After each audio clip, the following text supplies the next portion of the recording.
పరిశుద్ధమైన పాదములకు ఉదయకామాన్ని సాయంకాల సమయంలో సమయం ఈ నామాన్ని స్థితించడానికి ఈ నామాన్ని పరచడానికి ఈ వాక్యాన్ని ధ్యానించడానికి మీరు మాకు ఇచ్చిన సమయం తరుణ పాల్గొనకూడదు అన్నారు. ఈ వాక్యం ద్వారా నాతో మాట్లాడడం మీరే సహాయం చేయండి. మమ్మల్ని శిక్షణను మరుగుపరుచుకున్నాం. ఏ స్నానం మరుగుపరుచున్నాను తర్వాత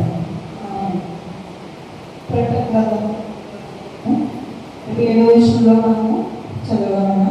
గొర్రెపిల్ల యొక్క జీవ గ్రంథమందు రాయబడిన వారే దానిలో ప్రవేశింతురు గాని నిషిద్ధమైనదైనను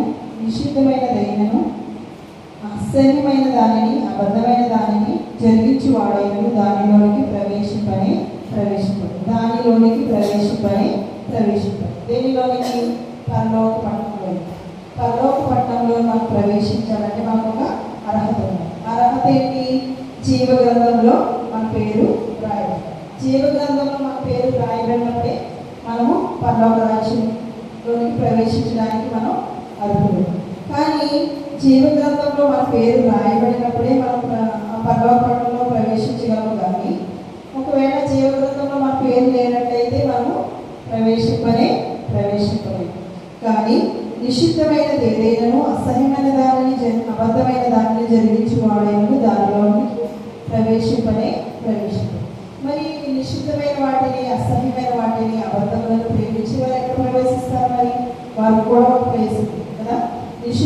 జీవగ్రంథంలో పేరున్న వాళ్ళేమో పరలోకం అయితే, నిషిద్ధమైన వాటిని అబద్ధమైన వాటిని అసహ్యమైన వాటిని ప్రేమించి వారు లేదా వాటిని అనుసరించి నడుచుకున్న వాళ్ళు ప్రవేశించే ప్రవేశ ద్వారం ఏంటంటే ప్రకటన గ్రంథం 20వ అధ్యాయము 14వ వచనంలో మరణమును మృతుల లోకము అగ్నిగుండంలో పడవేము. ఈ అగ్నిగుండము రెండవ మరణం. ఎవరి పేరైనా జీవ గ్రంథమందు వ్రాయబడినట్టు కనబడని ఎడల వాడు అగ్నిగుండంలో పడవేము. జీవ గ్రంథంలో పేరు రాయబడని వారు, లేకపోతే అబద్ధమైన వాటిని నిషిద్ధమైన వాటిని అసహ్యమైన కార్యాలు చేసేవారు ప్రవేశించే ప్లేస్ ఏంటి? అగ్నిగుండం. దాన్ని మనం ఏమంటాం? నరకం. ఇప్పుడు మనం 2 ప్లేస్ల గురించి తెలుసుకుందాం. పరలోక పట్టణంలో మనం ప్రవేశించాలంటే మన పేరు ఎక్కడ రాయబడి ఉండాలి? జీవ గ్రంథంలో రాయబడి. మరి అసలు ఈ జీవ గ్రంథం ఎక్కడుంది? జీవ గ్రంథము గురించి మనం కొన్ని విషయాలు చూద్దాం. మలాకి గ్రంథము 3వ అధ్యాయము 16వ వచనంలో మనం చూసినట్లయితే మలాకి గ్రంథము 3వ అధ్యాయం 16వ వచనం చదివేస్తాం. అప్పుడు ఎందుకు భయపడి ఒకరితో ఒకరు మాట్లాడుకొని చుట్టగా యెహోవా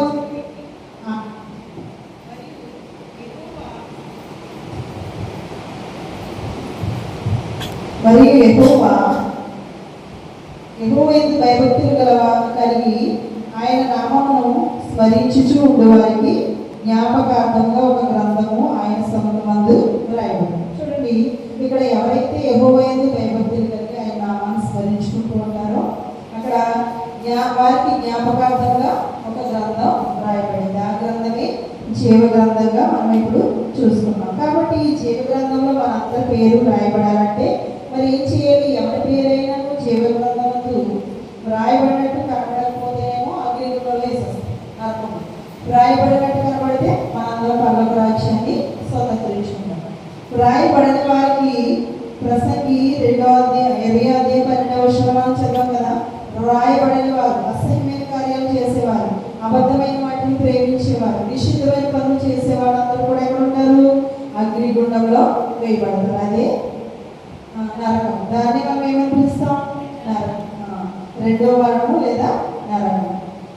మరి పరలోక రాజ్యానికి వెళ్ళాలంటే జీవ గ్రంథంలో మన పేరు రాయబడాలంటే మనము మరి ఏం చేయాలి? వేటిని జయించాలి? ఎలా ఉండాలి? మన ప్రకటన గ్రంథం 3వ అధ్యాయం 5వ వచనం మనం చూస్తే జయించువాడు అలాగున తెల్లని వస్త్రములు ధరించుకొనుచు జీవ గ్రంథంలోని అతని పేరు ఎంత మాత్రమో తుడుపు పెట్టగా నా తండ్రి ఎదుటను ఆయన దూతల ఎదుటను అతని పేరు ఒప్పుకుంటుంది. జయించాలి.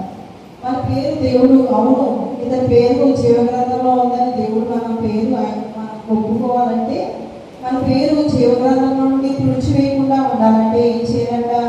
జయించాలి. వేటిని జయించాలి? లోకంలో మనకు ఎదురయ్యే శోధనలను జయించాడు. యవనస్తుడైన యోసేపు వేటిని జయించాడు? తన జీవితంలో వచ్చిన శోధనను జయించాడు. అది జయించడం అంటే. మరి మన జీవితంలో మనకు కూడా చాలా శోధనలు వస్తూ ఉంటాయి. వాటన్నిటినీ మనము జయించాలి. మార్కు సువార్త 7వ అధ్యాయము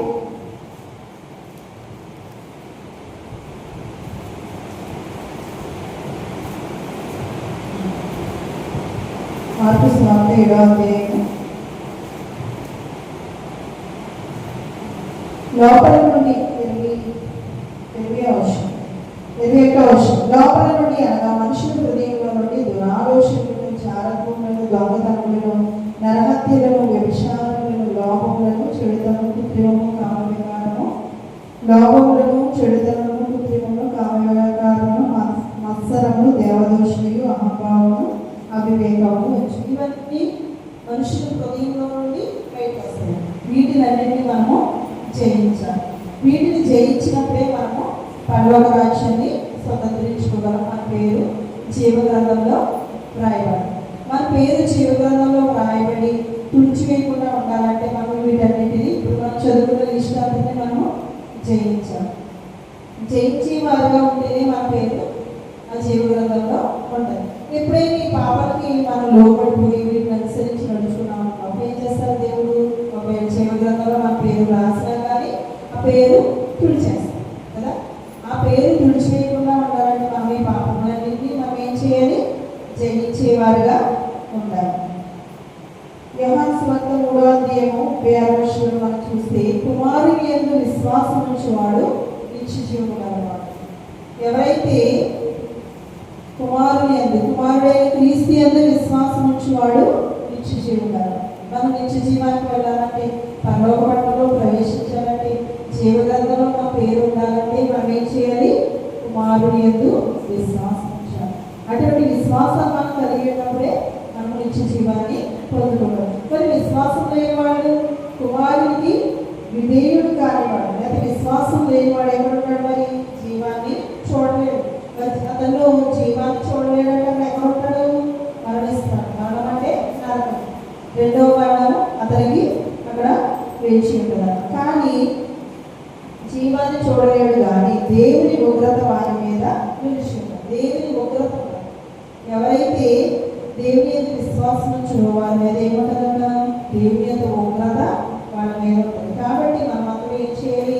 నిషిద్ధమైన వాటిని, అసహ్యమైన వాటిని, అబద్ధమైన వాటిని మనము ప్రేమించేవారుగా ఉండకూడదు కదా. వాటిని మనం కూడా అసహించుకోవాలి, లేదా వాటిని మనం జయించేవారుగా ఉండాలి. అప్పుడే మన పేరు ఎక్కడ ఉంటుందట?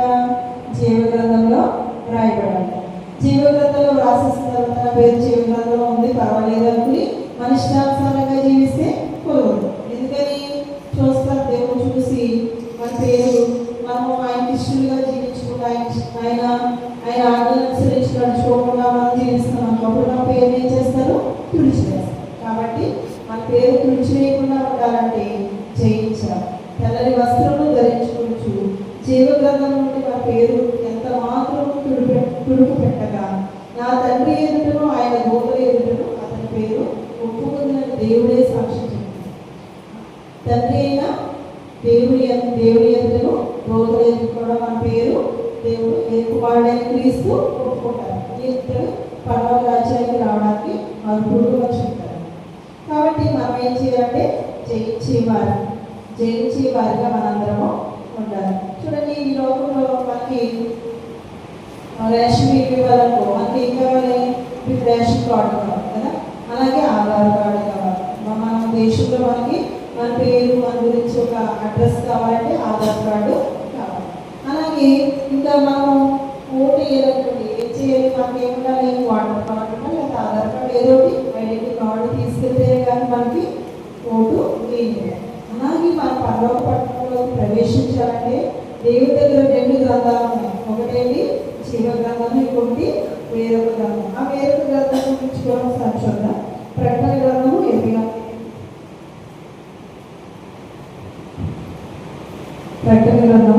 అధ్యాయము 12వ వచనం.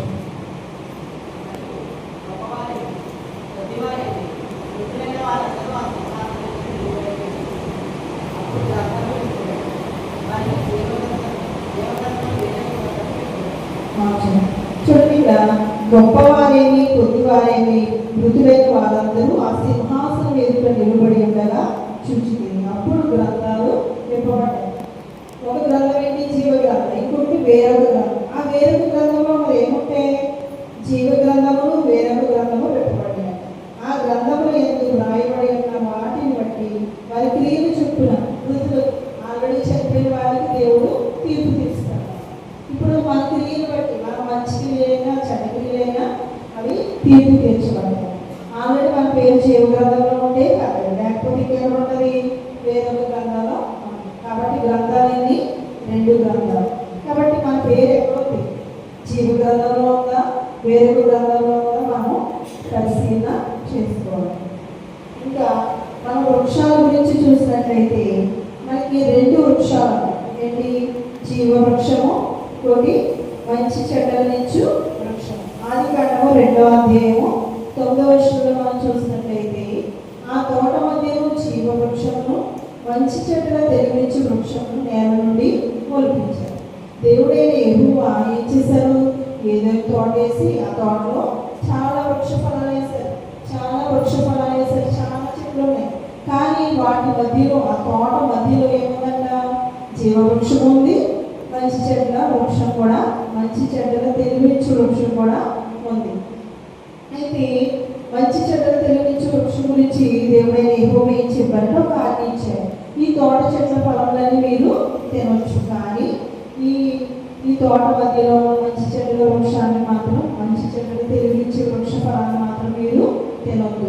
మొత్తం జీవవృక్ష ఫలాన్ని తినవచ్చు, ఇంకా మిగతా ఏదైతే తోటలో ఉన్న ఫల వృక్షాలన్నీ కూడా తినవచ్చు, కానీ ఒకే ఒక చెట్టు ఫలాన్ని దేవుడు తినవద్దని చెప్పారు. అదేంటంటే మంచి చెడ్డలు తెలివించు వృక్షం.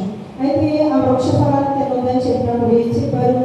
తిను దినాన్ని నీవు చస్తావని కదా, తింటే కనుక మీరు చనిపోతారు. అంటే అది ఎలాంటి చెట్టు? మరణం అనే చెట్టు, చంపేసే చెట్టు, బ్రతికించే చెట్టు కాదు, కానీ మనిషిని చంపేసే చెట్టు. కాబట్టి దానికి మనం ఏం పేరు పెట్టుకుందాం? మరణ వృక్షమే. ఇప్పుడు ఏదైనా తోటలో చాలా వృక్షాలు ఉన్నాయి, కానీ దేవుడు పేరు పెట్టినవేంటి? 2 వృక్షాలు. ఏంటి? జీవ వృక్షం ఉంది, మంచి చెడ్డలు తెలివించు వృక్షం ఉంది. ఆ మంచి చెడ్డలు తెలివించు వృక్ష ఫలాన్ని తింటే కనుక చనిపోవాలి కదా. అప్పుడు ఆదాము ఏం చేశారు? మరి దేవుడు తినొద్దన్న పాటు తినేసారు. ఆ స్టోరీ అంతా మనకు తెలుసు. తిన్న తర్వాత ఏమైంది? వాళ్ళు మనం ఎప్పుడు తినబడ్డే దేవుడు ఆ తోటలోంచి వాడిని వెళ్ళిపోనిచ్చారు. ఎందుకు వెళ్ళిపోనిచ్చారంటే జీవవృక్ష ఫలం కూడా ఉంది అక్కడ. జీవవృక్ష ఫలం ఉంటే ఏమైనా ఫలాన్ని తింటే కనుక ఏమవుతుంది? వాళ్ళకి నిరంతరం జీవిస్తారు. అంటే జీవవృక్షం అంటే ఏంటి? వాళ్ళు జీవించే వృక్షం అన్నారు, వాళ్ళు చనిపోరు ఇంకా. కాబట్టి ఒకసారి చూడండి, 3వ అధ్యాయం 2వ.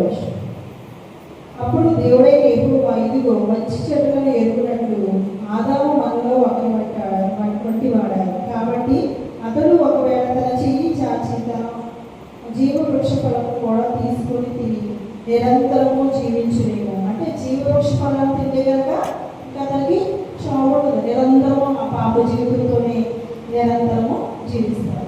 కాబట్టి దేవుడికి ఆలోచన ఏంటంటే మంచి చెడ్డ వృక్ష ఫలాన్ని ఆల్రెడీ తినేశాడు, కాబట్టి అతను ఎప్పుడు చనిపోకపోతున్నాడు, మరణాన్ని పొందించుకున్నాడు. కానీ అప్పుడు అలాంటి సమయంలో జీవవృక్ష ఫలాన్ని కూడా తినడానికి అదే పాపంతో యుగాలు 10 తరాల ఉండిపోతాడు. కాబట్టి ఏదైనా తోట నుంచి ఆదామాన్ని పంపిస్తారు కదా. జీవవృక్ష ఫలం అంటే అర్థం ఏంటంటే నిత్యము జీవించి, అది తింటే మనిషికి ఏం లేదు? చావు లేదు, నిరంతరం జీవించి ఉంటాడు. కాబట్టి అలాంటి జీవవృక్ష ఫలాన్ని కూడా తినలేదు. ఏం తిన్నారు? దేవుడు ఏదైతే తినొద్దన్నారో అదే తిన్నారు. ఇర్మియా గ్రంథము 17వ అధ్యాయం 5 నుండి 8 వచనాలు మనం చూస్తే ఇక్కడ 2 మనుషులు మనం చూస్తాం. ఇర్మియా గ్రంథం 17వ అధ్యాయము 5 నుంచి 8 వచనాలు మనం చూస్తే ఒక వ్యక్తి ఏమో యెహోవాను ఆశ్రయించాడు, ఇంకొక వ్యక్తి ఏమో మనుషులను ఆశ్రయించాడు. మనుషులను ఆశ్రయించే వ్యక్తి ఒకడు ఉన్నాడు. ఇంకా ఈ వాక్య భాగంలో యెహోవాను ఆశ్రయించే వ్యక్తి ఒకడు ఉన్నాడు. శరీరం తనకు ఆధారంగా చేసుకోకుండా యెహోవాను నమ్ముకున్న వ్యక్తి ఉన్నాడు. ఇంకొక వ్యక్తి ఎలా ఉన్నాడు? మనుషులను లేదా శరీరాన్ని తనకు ఆధారంగా చేసుకున్నాడు. ఎవరైతే యెహోవాను ఆశ్రయించారో, యెహోవాను తనకు ఆధారం చేసుకున్నాడో అతను ఎలాంటి ఎక్కడ ఉన్నాడంట? జలముల యొద్ద నాటబడిన చెట్టులాగా ఉన్నాడు. ఒక వ్యక్తి ఎలా ఉన్నాడు? నీటి యొద్ద, జలముల యొద్ద అంటే నీటి దగ్గరలో నాటబడిన చెట్టులాగా ఉన్నాడు. కానీ ఎవరైతే మనుషులను ఆశ్రయించి మనుషులను ఆధారం చేసుకుని ఉన్నాడో అతను ఎలా ఉన్నాడంటే ఎడారిలో అరూప వృక్షంలోనే ఉన్నాడు. అరూప వృక్షం ఎడారిలో నీళ్ళతో అది మంచిగా ఫలించదు, అలాంటి వాడిగా ఉన్నాడు. కాబట్టి జలముల యొక్క చెట్టు నాటబడిన చెట్టు ఎలా ఉంటుంది? ఎప్పుడు వెంట కలిగినను భయపడాలి. అంటే ఏదైనా అపాయం వచ్చినా లేదా ఏదైనా శోధన వచ్చినా యెహోవాను ఆశ్రయించిన వాడు ఏం చేయడు?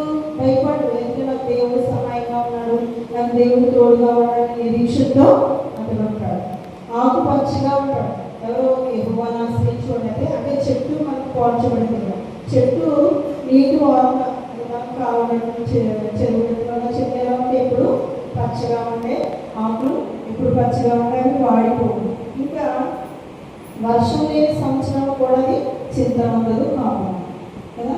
ఒక సంవత్సరం వర్షం లేకపోయినా ఆల్రెడీ పీల్చుకున్న వాటర్ తన దగ్గర ఉంటుంది కాబట్టి అది ఏం చేయదు, చింతపడదు, కాపు మానదు, దానికి ఫలాలు ఇవ్వడము మానదు. అలాగే మనము ఎలా ఉండాలని దేవుడు మనం కోరుతున్నాడు?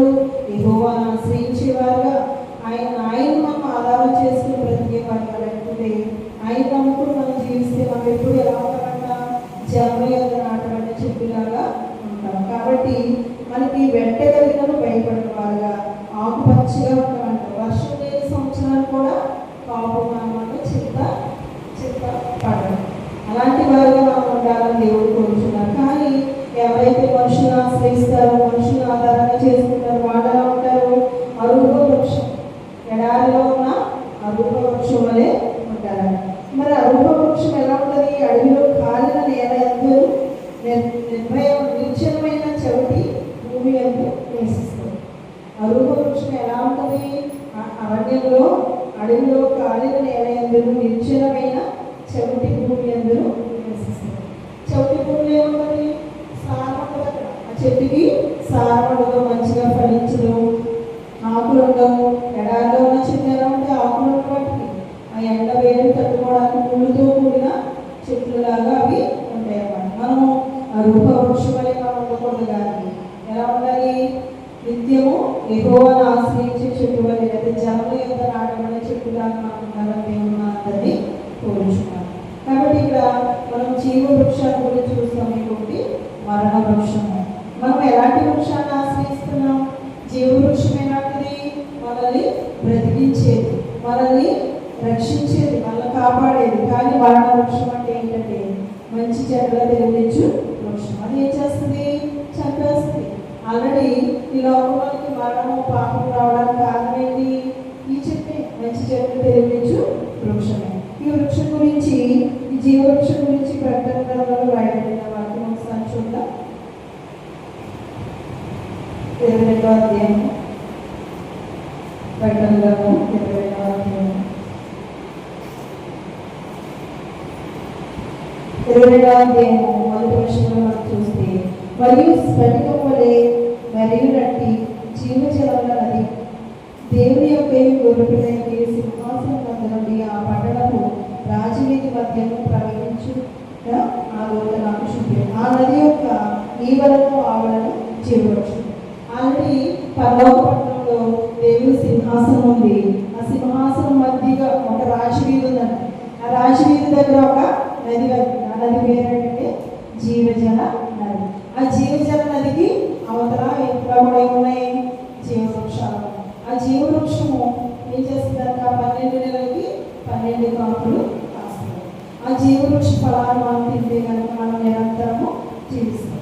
మనకి చావు లేదు, నిరంతరము మనం బ్రతికి ఉండాలని, నిత్యము ఎదురుగా మనం జీవించాలని దేవుడు మనల్ని కోరుతున్నాం. కానీ మనం ఏం చేస్తాం? ఈ లోక సంబంధమైన వాటిని ప్రేమించి దేవుడి నుంచి జీవవృక్ష ఫలాన్ని తినకుండా మంచి చెడ్డ వృక్ష ఫలాన్ని తినే వాళ్ళలో ఉంటే అంటే ఏంటి అర్థం? అసహ్యమైన వాటిని, అబద్ధములను, నిషిద్ధమైన దేవుడు ఏదైతే నిషిద్ధమో ఇది వద్దు అని చెప్పారో అదే తిన్నారు. అలా నిషిద్ధమైన వాటిని, అబద్ధములు ప్రేమించారు, అసహ్యమైన వాటిని వాళ్ళు ప్రేమించారు కాబట్టి వాళ్ళు మరణము అనే వృక్షాన్ని తిన్నారు. కాబట్టి వాళ్ళ జీవితంలో మరణం వచ్చేసింది. ఆదాంతో పాటు మనందరికీ ఆ మరణము సంప్రాప్తమైంది. మనందరము ఎలా ఉండాలని దేవుని వాక్యం సెలవిస్తుందంటే గొర్రె పిల్ల యొక్క జీవ గ్రంథంలో మన పేరు రాయబడినప్పుడే మనము పరలోక పట్టణంలో ప్రవేశించాం. పరలోక పట్టణం ఎలా ఉంది? పరలోక పట్టణం చుట్టూ 12 గుమ్మాలు ఉంటాయి. పరలోక పట్టణానికి ఎన్ని గుమ్మాలు ఉంటాయి? 12 గుమ్మాలు ఉంటాయి. 12 దేవదూతులు. ఆ గుమ్మాల దగ్గర ఎంతమంది దేవదూతులు ఉంటారు? 12 మంది దేవదూతులు ఉంటారు. 12 మంది 12 నృత్యములతో కట్టబడింది. మొత్తం 12 గుమ్మాలు కదా. ఉత్తరాన 3 గుమ్మాలు, దక్షిణాన 3 గుమ్మాలు, పడమర 3 గుమ్మాలు, తూర్పున 3 గుమ్మాలు. అలా 4 12 గుమ్మాలు. అలా పరలోక పట్టణం చుట్టూ ప్రాకారం అంటే ప్రహారీ భాషలో ప్రహారీకి ఏంటి? ఆ ప్రాకారానికి మన ఏంటి? ముంచారు రాడ్ అన్నమాట. పెరగల రాళ్ళతో దేవుడు పరలోక పట్టణాన్ని మనందరి కోసం తయారు చేసి ఇచ్చాడు.